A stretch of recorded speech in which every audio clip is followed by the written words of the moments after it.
발목을 삐끗해서 동네 정형외과에 갔는데요. 물리치료를 권유하더라고요. 이후 물리치료사에게 치료를 여러 번 받았는데 상태가 더 악화되기만 했습니다.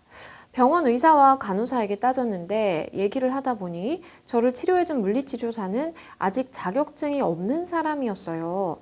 워낙 환자가 많다 보니 보조로 뽑은 사람이 물리치료까지 해준 상황이었습니다.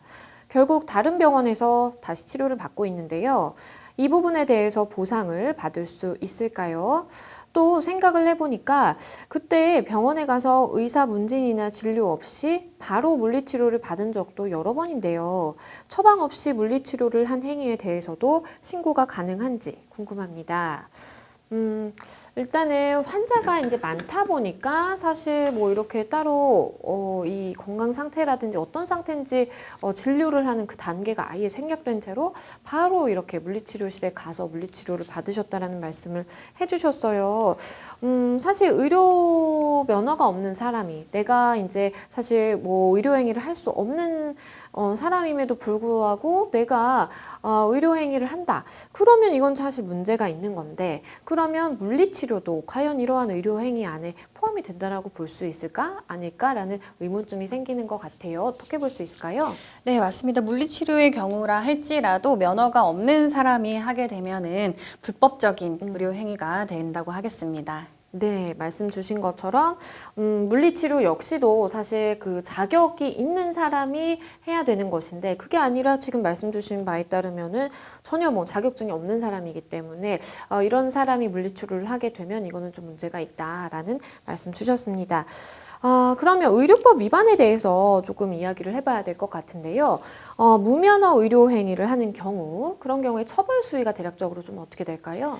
네, 우리나라는 그 의료 자격이 없는 사람이 의료 행위를 하는 것에 대해서 굉장히 엄격하게 처벌하고 있어서요. 5년 이하의 징역 또는 5천만 원 이하의 벌금에 처하고 있습니다. 네, 말씀 주신 것처럼 이제 면허가 없는 사람이 의료 행위를 하게 될 때 의료법 위반으로 되고 이제 처벌까지 받을 수 있다라는 점 아셔야 될 것 같아요. 그런데 이런 상황에서 그러면 상담자분께서는 이걸 어디 가서 내가 어떻게 좀 호소를 해야 될까라는 좀 생각이 들 것 같은데요. 이런 경우 어떻게 해야 될까요? 네, 의료 보건 관련한 그 관공서에 연락을 하셔도 되고, 통상 알고 계시는 것처럼 경찰서에 무면허 의료 행위가 있다, 불법적인 행위가 이루어지고 있다는 거를 경찰에 신고를 하시거나 또는 또 직접 피해자이기도 하시기 때문에 고소를 하시는 것 모두 가능합니다. 네, 수사기관에 가서 이제 무면허 의료행위가 있었다라고 이렇게 신고를 하시거나 아니면 이제 내가 피해자 당사자다 보니까 막바로 이제 고소를 진행하는 것도 가능하다라는 말씀 주셨어요.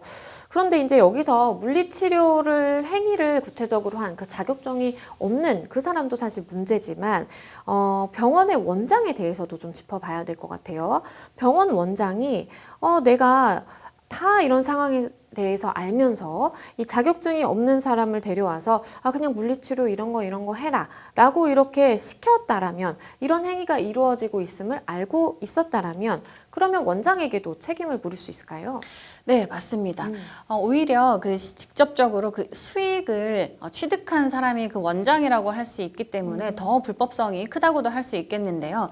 무면허 의료 행위를 한 자와 함께 공동으로 이렇게 가담을 한 자, 그러니까 공동정범 또는 방조범이든 간에 공동으로 이렇게 가담을 한 자는 동일하게 처벌이 됩니다. 그래서 그 원장은 의료인이라고는 할 수 있지만 무면허 의료행위를 한 그 범법자로서 똑같이 처벌이 되게 됩니다. 네, 말씀해 주신 것처럼 이제 원장 자체는 사실 뭐 의사로서 면허가 있는 사람이기는 하지만 내가 면허가 없는 사람에게 자격이 없는 사람에게 이렇게 무면허 의료행위를 하게 시킨 경우라면 같이 이제 처벌을 받을 수도 있겠다라는 말씀을 주셨습니다.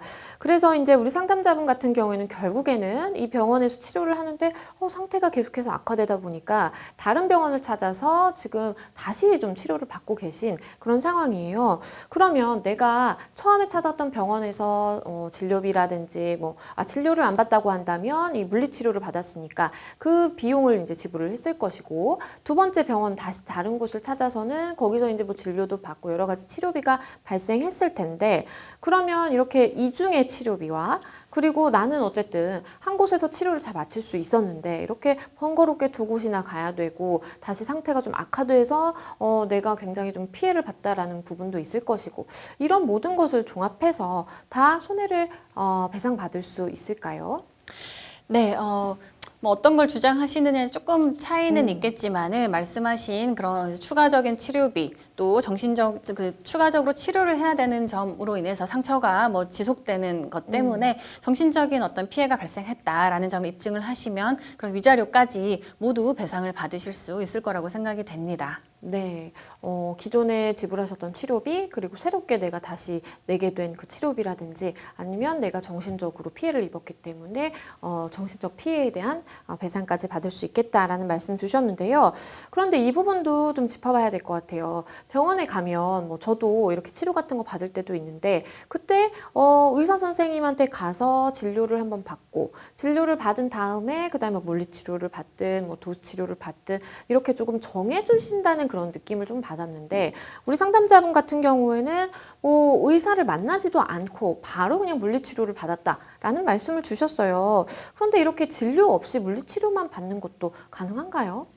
의료행위이기 때문에 의료행위는 의사의 처방에 따라야만 가능히 합니다. 그래서 이렇게 아무런 처음부터 의사의 진료나 어떤 진단 그리고 처방 없이 바로 물리치료만 받게 됐다라고 하면은 분명히 문제가 있을 것으로 보입니다. 그래서 어떤 과정을 통해서 그렇게 이제 그런 처방을 미리 받았다거나 미리 받아서 그 다음에는 그 처방에 따라서 물리치료를 이제 횟수에 맞춰서 받았다면은 괜찮겠지만 그것이 아니라 아예 처음부터 아무런 의사의 진단 없이 진료 없이 그렇게 물리치료를 받았다면은 그 부분에 대해서는 문제를 삼을 수 있을 것으로 보입니다.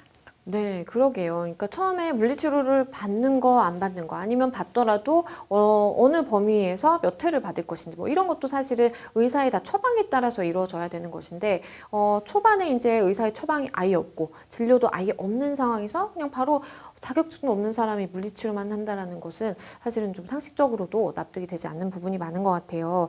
우리 변호사님께서 마지막으로 상담자분께 조언 주신다면 또 어떤 게 있을까요? 네, 이렇게 꼭 물리치료뿐만이 아니라 예를 들면은 뭐 이렇게 문신이라든지 뭐 이런 것들이 의료기관 내에 위치해 있으면서도 의사를 전혀 만나지 않고 또 감언이술로 굉장히 뭐 저렴하다든지 효과가 매우 좋다든지 이런 그런 꼬임에 넘어가서 의료기관에서 내가 치료를 받는 것처럼 속임을 당해서 치료를 받는 부분을 제가 많이 봤거든요. 그럴 때 의사를 만나지 않고 의사의 제대로 된 처방이 없이 의료기관 내에서 어떤 의료 행위를 받는다는 것은 분명히 문제가 있는 행위니까 거기에 대해서 자격이 있는 사람인지 그리고 의사는 왜 처방을 하지 않을 수 있는지 한번 체크를 반드시 해보실 것을 권하겠습니다. 네. 변호사님 말씀해 주신 것처럼 사실은 뭐 의사의 자격이 있는 사람한테 내가 이러한 치료를 받았는지 아닌지 일일이 좀 확인하기 어려운 부분도 있을 것 같아요. 하지만 지금이라도 우리 상담자분께서는 이런 상황에 대해서 인지를 하셨기 때문에 해당 병원 원장뿐만 아니라 그 물리치료를 한 그 행위자 모두에게 좀 문제를 삼는 것이 필요해 보이고요. 그리고 그 과정에서 있게 된 정신적 피해에 대한 배상까지도 잘 생각을 하셔서 받으실 수 있으면 좋겠다라는 생각을 해봅니다. 잘 해결이 되셨으면 좋겠습니다.